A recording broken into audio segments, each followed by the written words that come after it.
looking, throwing in the end zone. Caught it! Montana, touchdown, John Taylor. Young to the air, Young to Jerry Rice, touchdown San Francisco.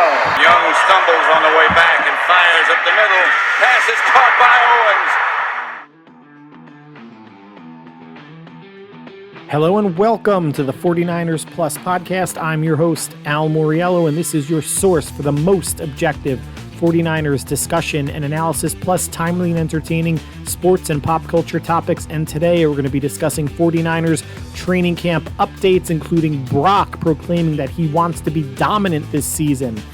Training camp news, we have holdouts, hold-ins, rookies and veterans injured, competitions at the interior offensive line, maybe running back two as well.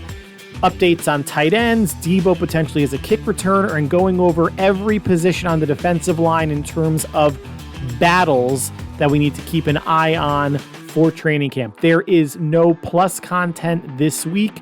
There will be next week, but for now, it's going to start and end with the Niners, so let's get right into it. Let's talk Niners. So let's start with Brock. Had a sit-down interview with Mike Silver, formerly of Sports Illustrated, and Brock proclaimed and said that this season he wants to be dominant, not just himself as an N of one, but the entire offense.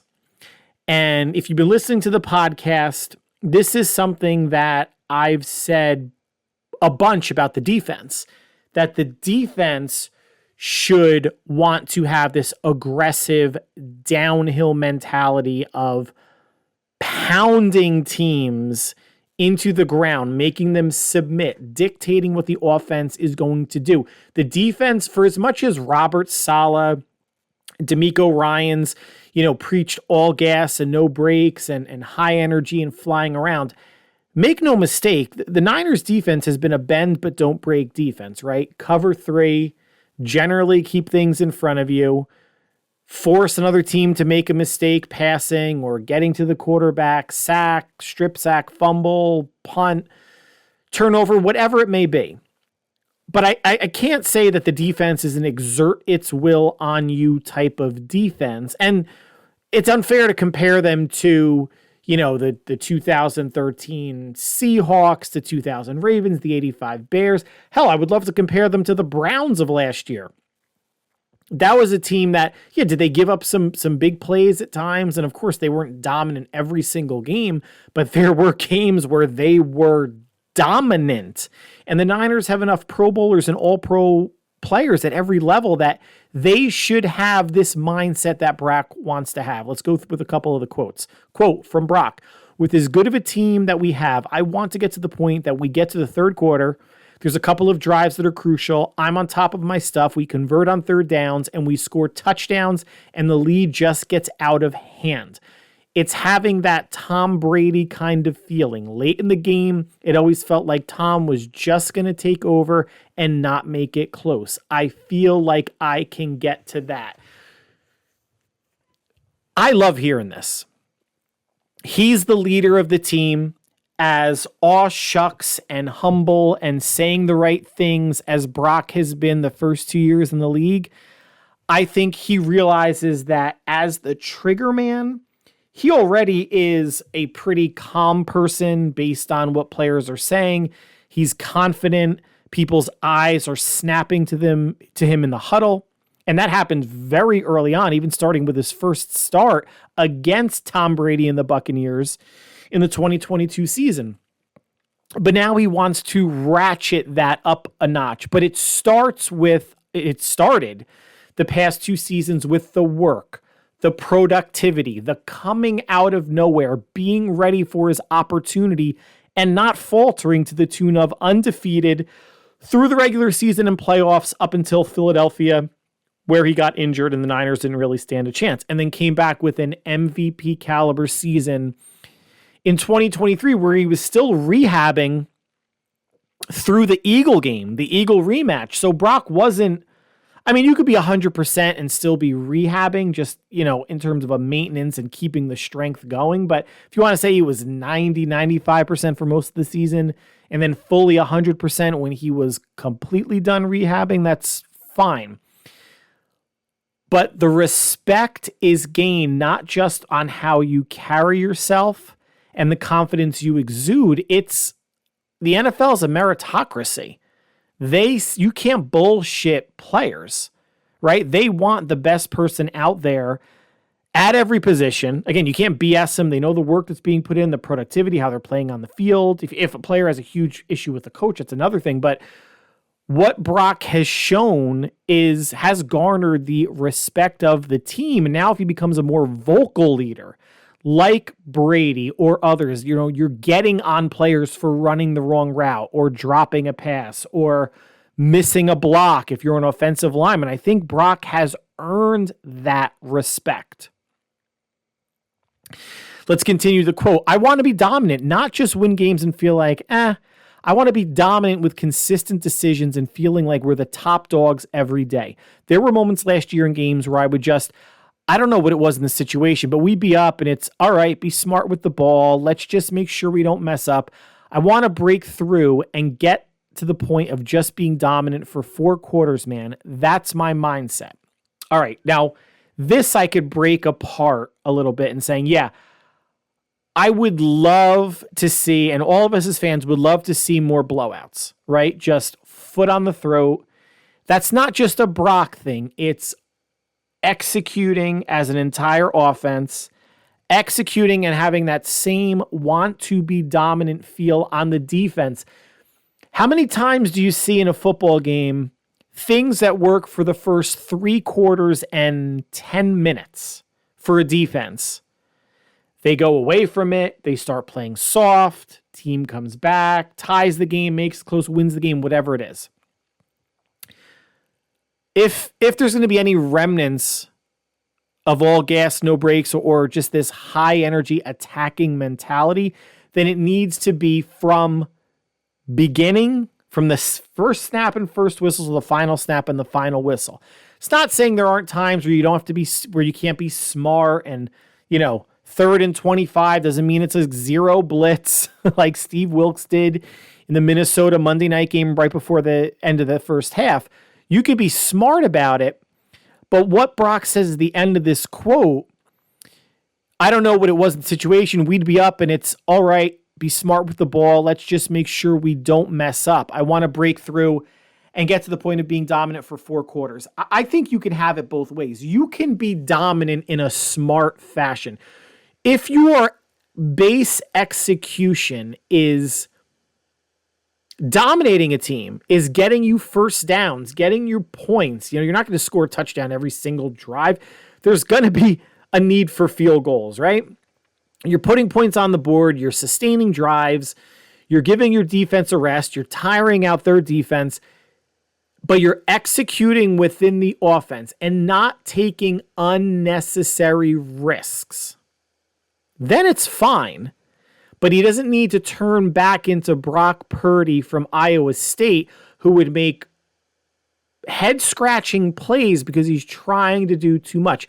I don't need, and I don't think Kyle or any of the offensive staff or John Lynch or anybody associated with the 49ers need Brock Purdy to do too much when the Niners are already up big and give a team any sign of life to come back because he forced a pass that could have been a check down, or Kyle, could have dialed up a run and salted the game away. I'm okay with salting the game away and win by 21 versus continuing to be aggressive and winning by 28 or 31. Momentum is a tricky thing. It's not a tangible thing. It's not like a wall or anything you have in your house. You can't touch it and say that's momentum. But when it happens, when it happens during a game, you can feel it, especially if you're on the road, the crowd getting into it, crowd noise, the pendulum swinging fast and hard in the other direction. So I still think, again, I've used this phrase before, there's the line of between being aggressive and reckless. Brock, there's no need to be reckless with the amount of talent on this team. If you're talking about putting a team away more so than maybe you guys have in the past, I can get behind that. And if you are still a fan of Kyle Shanahan throwing it, the first 5 plays in the second half, including the Super Bowl, including the first 3 plays right after you got an interception by Jair Brown on the Chiefs side of the field, up 10-3, pass, punt, when you have the offensive player of the year in the backfield, not handing the ball off. And folks saying that the Niners are a run-first team, I think that's a bit statistically incorrect. They pass more than they run. A run-first team, right, by the books, by the letter, runs it 51% of the time and passes it 49% of the time. The Niners don't do that. They're still passing it more than they're running it. But the Super Bowl, I think it's a good thing to look back on, to understand where Brock was coming from, but you can take both sides of this, right? Times where the Niners got field goals, they should have been touchdowns. Now, those weren't Brock's fault. The end of the fourth quarter and in overtime, he had no time. Well dialed up blitzes, breakdowns on the offensive line. He had no time. He didn't do too much and throw a pick that could have ended the game sooner for San Francisco. But you can also understand how maybe not being aggressive in certain situations could help preserve a victory. Listen, unless I'm betting on the game and the Niners are favored by 10 over some crap team or 14 and I take them, then I want you to win by 15 or more. But a win's a win. Blowouts are nice, but let's not revert to Iowa State, Brock, at times and doing things that are not only aggressive, which is good, they just can't be reckless because that's obviously bad. And coming off of this quote, Brock promptly throws 3 interceptions in today's first padded practice. And of course, you have Grant Cohn and his Cohn cronies who are keeping track of the completions for Brock and other quarterbacks and reps and this, that, and the other thing. Listen, get him out of your system. Figure out what you can get away with in training camp versus the regular season. Totally okay with that. Brock threw picks in last year's training camp too. It's an okay time to make mistakes. And like I've been saying for about a month, and I will say for as long as I have this podcast, in training camp and the first 2 to 4 weeks of the regular season, the defense is going to be ahead of the offense because defense is more read and react, where offense is more rhythm, and that comes with time. Now, overall training camp news, Brandon Aiyuk is in attendance, holding in. Trent Williams is not in attendance. He is holding out. So Aiyuk, let's just touch upon real quick. Nothing new. He's there. He's taking place in meetings. He's working out with strength and conditioning. I haven't been to training camp. I'm not sure if he's doing any running or light jogging on the sideline, anything cardio related, but he's certainly not out there practicing. Any fans that are saying, "Oh, you're there, Aiyuk, just go out there and play." I think Mark Schlereth was on some sort of podcast or an interview saying, "Oh, grow a pair. If you're going to show up, you should be practicing." No. It's okay that he's holding in. This is actually an encouraging sign, right? You're not going to put your foot out there and risk injury and risk the payday that's coming. Stupid. So Schlereth, I know your nickname is Stink. That takes stunk. It's encouraging that he's there. If Aiyuk wasn't there, now there'd still be conversations being had between Aiyuk's agent and representation and the 49ers, but the fact that he's there interfacing with Lynch and Shanahan, players, it's only a matter of time before it gets a deal done. If it was that sour, if it was that unfixable, he wouldn't have shown up. Now, Trent Williams, a different situation. 36 years old. Getting in camp, getting in the work would help. I mean, it's not going to hurt, right? Unless there's an injury, and there's been a lot of injuries. We're going to talk about that. But he's not he's not missing anything that he hasn't seen in his first 14 or 15 years in the league. He could also hold in and show up, and they could work out a deal in terms of giving Williams some guarantees moving forward. He's under contract for this year and I believe 2 more years. No guaranteed money remaining, which really only matters for 2025 and 2026 because he's going to get paid his salary essentially in full this year, even if he were to get injured in training camp and couldn't play this season. His cap hit, though, is $31.5 million for 2024, and an extension or restructuring, let's call it a restructure, can cut that basically in half. Aiyuk getting an extension will cut his $14.5 million or $14.1 million number all the way down to about $4.5 million. So just with these two players, you're talking you can save between $20 and $25 million on this year's cap, which will roll over to next year's cap, plus the savings on Williams restructured for 2025 as well. Not just rollover, but for his singular 2025 cap hit. Guys, it's going to happen. It's just more money out of Jed York's wallet or vault. I don't know. Does he have a money bin like Scrooge McDuck? I don't know if he swims around in it, but it would be pretty cool if he did. It's just more upfront money coming out of Jed York's wallet, plus a bump up in pay. 36, he's obviously on the back 9 of his career, maybe the back 3 of his career. So I don't know how much more additional money you want to give per year. Like with McCaffrey, I think they gave him an additional, $3 million a year. You didn't need to. The running back market was never going to get that high. You could have given him, I hate to say it, another $500,000 a year plus more guarantees, and that would have been still fine because nobody's touching what his average annual value is, not even close. So to bump it up by essentially 20%, another $3 million, just didn't seem, McCaffrey's worth it, but it didn't seem necessary. Maybe another $1 million. Hey, we're going to give you guarantees plus another $1 million for the next 3 seasons. I think that would have been fine, totally fair. Williams and Aiyuk, just a matter of time. I'm guessing within the next 2 weeks, they will both be signed and practicing. Now, injuries, this has been the Niners' boogaboo for the past several years, and their, I'm going to get the title wrong, I apologize, but one of their trainers left to be a head trainer or whatnot for an NBA team. I want to say the Atlanta Hawks, but I very well could be wrong on that.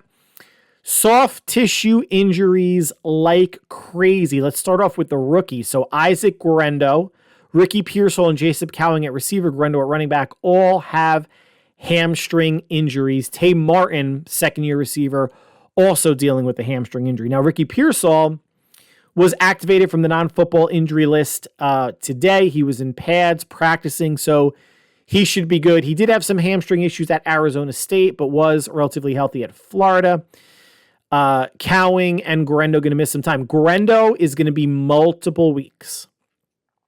So there's the possibility that he does not play in the preseason at all. And if that happens, that's really going to hurt his chances for making any sort of dent on the 53 in terms of moving up the depth chart. I've said the last couple times I've talked about the depth chart, he is running back 4 because of Mitchell and Mason behind him. We're going to talk about them in a little bit. So Guerendo, unless he cannot come back at all, if it's a severe tear or he just misses so much time, and someone like a Cody Schrader, undrafted rookie out of Missouri, looks so good that they can't risk releasing him, there's the possibility that Schrader makes the 53 as running back 4 and Guerendo gets redshirted, put on season-ending IR, maybe starts on the PUP list. Inactive for the first 6 weeks, 4 to 6 weeks of the season, like Cam Latu was, but I think Latu went on season-ending IR right away. Either way, there could be a situation where Guerendo does not start the regular season on the roster. The Niners see how their 4 running backs shake out, and if everything is going okay, they just IR him, keep him in bubble wrap for next season where he will, fill a roster slot for Eli Mitchell, who will be moving forward. Now, Pearsall, I mentioned, hamstring coming back.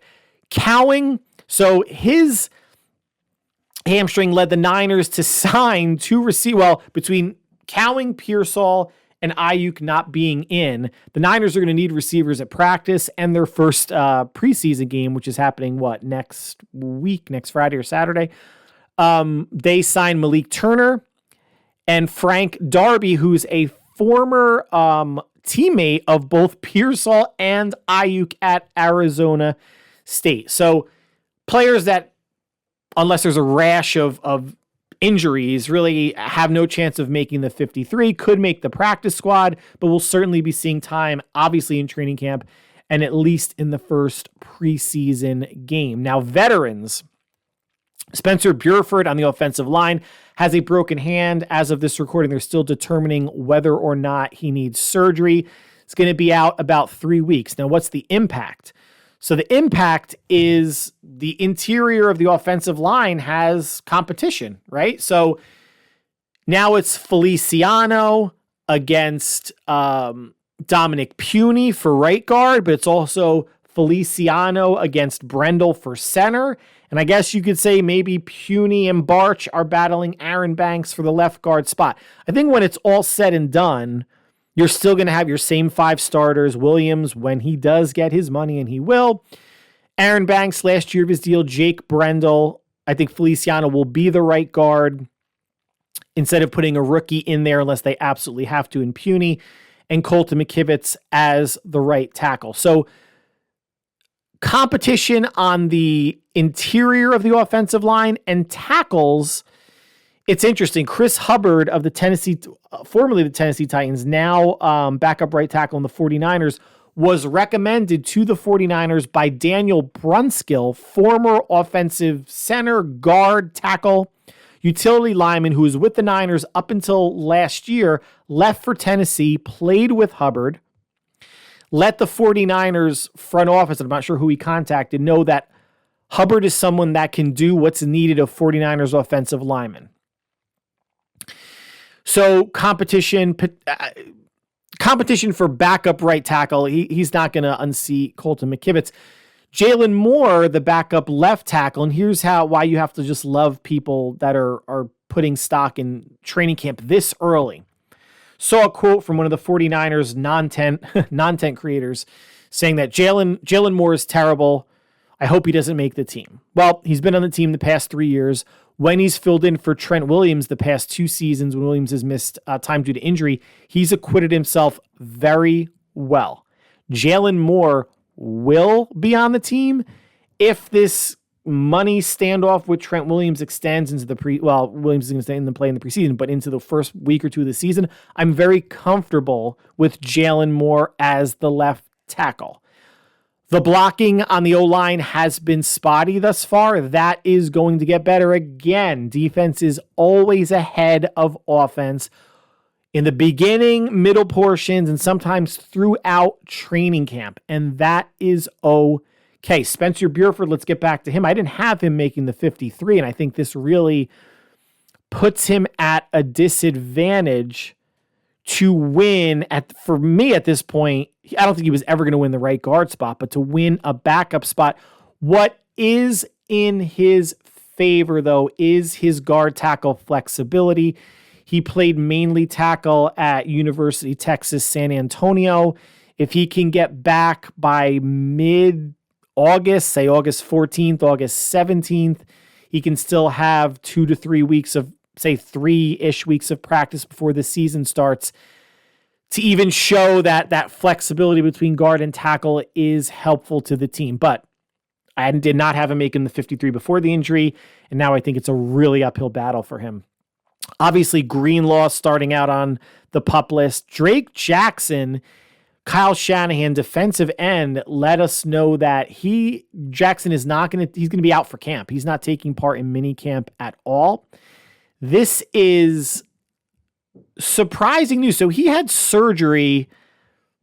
I should have written this down. October or November, was well before the end of the season. Tore his patellar tendon. So now let's just say he had it in November, December, January, February, March, April, May, June, July. It's been 9 months, counting on my fingers like a child.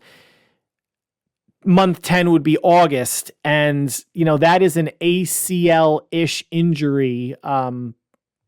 More so, in a lot of ways for stability and building up the strength back in the quads. So if you want to look at this in a silver line, now some people are going to say, oh, Drake Jackson's been crap. He's a bust. 3 sacks week 1 against Pittsburgh. Didn't do anything else. I hear you. All of that's correct except for the bust part. I don't think he's found his niche yet on the 49er roster. He played heavier at USC. They asked him to play lighter as strictly as a DN, which meant that he could not move inside the way Arden Key did and others that have been in the defensive end mold. So his recovery, though, I'm going to look at it this way. If he is going to be out for camp, there's a good chance that he starts on the PUP list, like a Burford might, like an Isaac Grendo might. And someone like an Austin Bryant, who has starting experience in this league, same size as Jackson, about 10, 15 pounds lighter. If he's your DN4 or DN5, is there really a drop-off? And if you can put Drake Jackson on PUP for the first 4 to 6 weeks, and they open the practice window, see where he's at. If you have an injury at the end around that time, you can slot Jackson as a depth piece. Versus Jackson sort of being healthy enough to be on the roster. Austin Bryant, does he make it to the practice squad as one of the 6 veterans? I don't think there's any real good situation or scenario for players to get injured and not begin the season with the team. But for Isaac Guerendo, if Cody Schrader or Patrick Taylor shows out that they could be running back 4 and he is not ready as the season approaches, same with Drake Jackson, giving them that extra month on PUP, players are going to get injured on every team. It's just a matter of what position. That if there's an injury at running back or an injury at defensive end, you have someone on the shelf rehabbing, healthy, no wear and tear on their bodies for the first month plus of the season that you can activate. And Talanoa Hufanga just quickly could potentially return in 1 to 2 weeks. Jacob Cowan going back, the rookie receiver at Arizona. I mentioned hamstring. He's about a week and a half away from returning. So let's go back to running backs. And Kyle Shanahan hinted that there could actually be a competition for running back 2 between Eli Mitchell and Jordan Mason. Now, Mitchell is Kyle Shanahan's preferred semi-man crush back that he trusts behind Christian McCaffrey. Remember, it was Eli Mitchell who scored basically the game-clinching touchdown against the Lions in the NFC Championship game to get the Niners up by 10 with less than 3.5 minutes remaining. But Mitchell has missed 18 games the past 2 years, and if your best ability is availability, that's not good enough. Jordan Mason's 5.6 yards per carry, interestingly enough, is the highest on the team. He runs with his hair is on fire. He runs hard, not the fastest. Physical, just needed more refinement in pass protection and the playbook. But here's a couple quotes I wanted to share with you guys. First from Kyle Shanahan, quote, "I'd say nothing. It's nothing against Eli.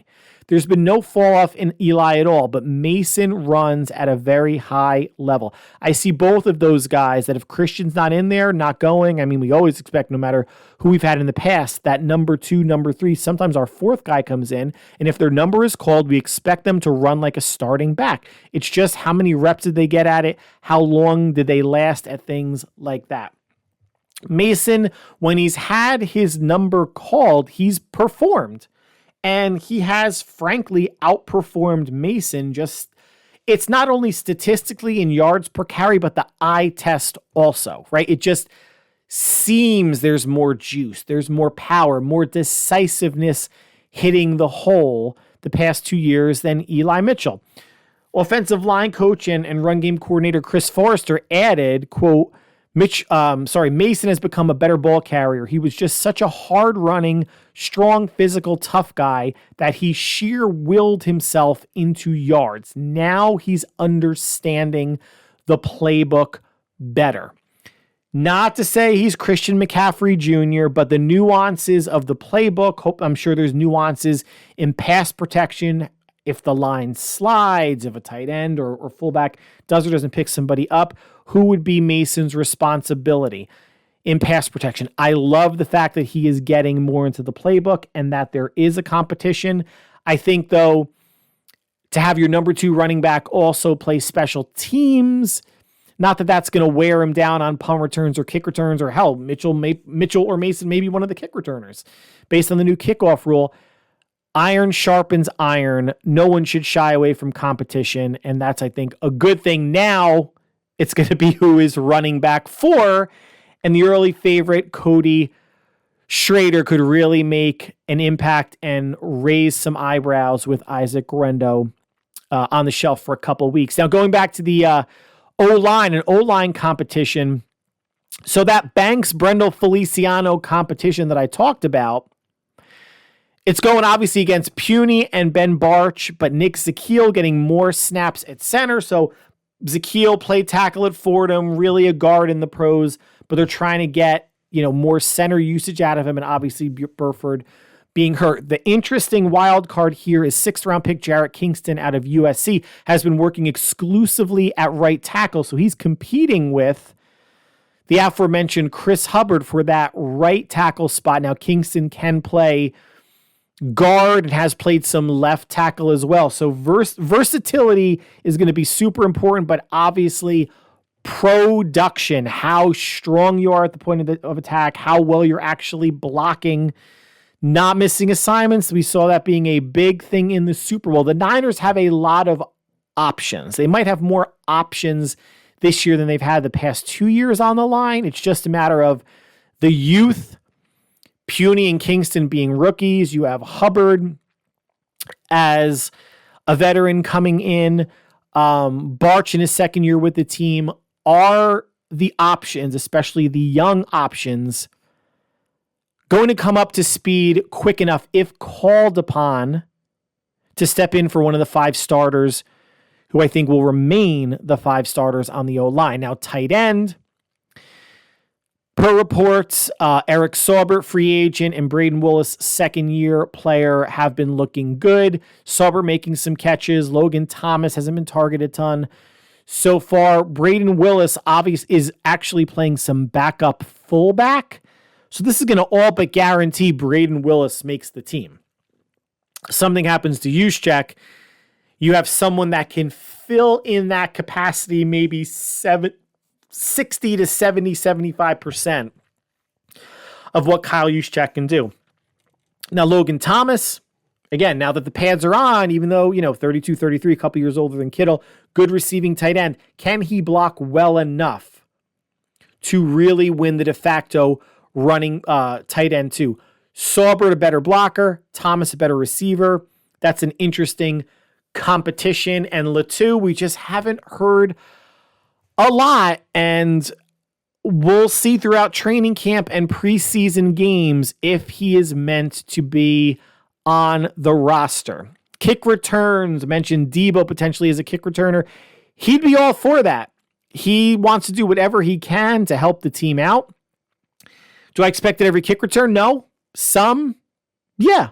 Teams down, Kyle looking to give a spark, Deebo going over to Kyle, say, hey, put me in. I want to see what I can do. The way that the practices have been going, though, they've been putting returners back in pairs. So Mason and Mitchell are a pair, 2 running backs. Ronnie Bell and Trent Taylor. Receivers, Patrick Taylor and Danny Gray. And Schrader and Tariq Owens, 2 undrafted rookies, getting some look. We'll see with the new kickoff rule how that's going to look, but I can envision Deebo being that returner from time to time. I would imagine once a game. I can see that. But they definitely need to figure out who else can be back there to return kicks. Now let's go over some defensive position battles, even though we are into the second week of training camp with the pads on. DN, let's go through the defensive positions. DN number 1 is obviously Nick Bosa. The DN 2 battle, and there is a slight battle between Floyd and Yetur Gross-Matos, just in terms of who, is Leonard Floyd going to be the starting D-end when the Niners come out on defense, every first snap of every drive? Or would Gross-Matos be that because he could set the edge a little bit better and Floyd more of a passing downs type D-end? I'm not going to say he's only going to be third downs or second and longs. I could definitely see Floyd playing on some first downs also, but I think there is some examination that's going to go on there. Now, Robert Beal is not competing with Drake Jackson, so he's going to be your default DN number 4, and it's going to bring someone like an Austin Bryant who really has the possibility of, if the Niners carry 5 DNs, and I think they will, because someone like Gross-Matos can move inside to D tackle, and they're going to want to put him there as part of their NASCAR package to get their 4 best pass rushers on the field. Bryant can fill that DN5 role. I like him, I think, more than a lot of people do. Hard for him to have won a position on the 53 the past couple of years, but Drake Jackson's injury opens the door. And again, when you're getting to DN4, DN5, these are good depth pieces that need to help out on special teams as well. But if your DN4 or 5 is Austin Bryant, man, you could do a lot worse. Now, D tackle, Hargraves, D tackle 1, Malik Collins and Jordan Elliott, that battle for D tackle 2 and 3. Collins, a bit heavier for whatever that's worth. The older vet, 30 years old. Jordan Elliott, a little bit younger, but played well on that D-line for Cleveland the past couple of years. It's just a matter of, who's going to be more of that run stuff, or if Hargrave is really going to be the penetrator on that D-line, then who can really maybe command a double team, hold the anchor, hold the point of attack, and really give the D-line a little bit more push or strength in terms of bottling up the run. Then after that, at D tackle 4, you have Kevin Givens, who I think is going to make the team because he's just guaranteed a little over $2 million.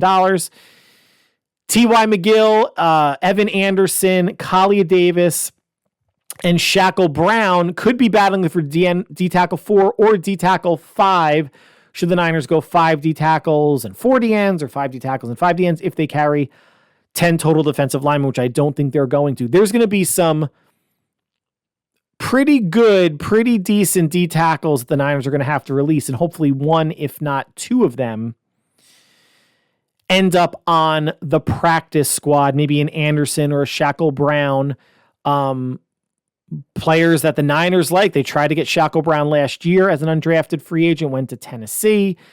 Evan Anderson out of FAU got $200,000 guaranteed. It's still pocket change when you compare to a $250 million or more salary cap, but it just shows what the Niners think of these players. Now at linebacker, it's obviously Dre Greenlaw.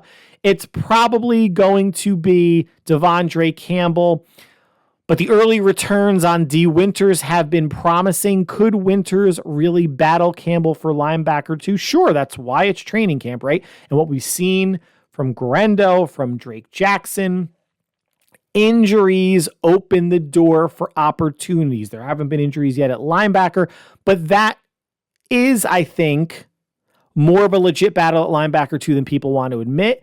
And then for linebackers 3, 4, and 5, it's Demetrius Flanagan-Fowles, Jalen Graham, Curtis Robinson, Turner, and Tatum Bethune, the 7th round rookie from Florida State. The Niners, I think, should only keep 5 linebackers. So I think someone like Ezekiel Turner, Tatum Bethune could end up on the practice squad, or Curtis Robinson.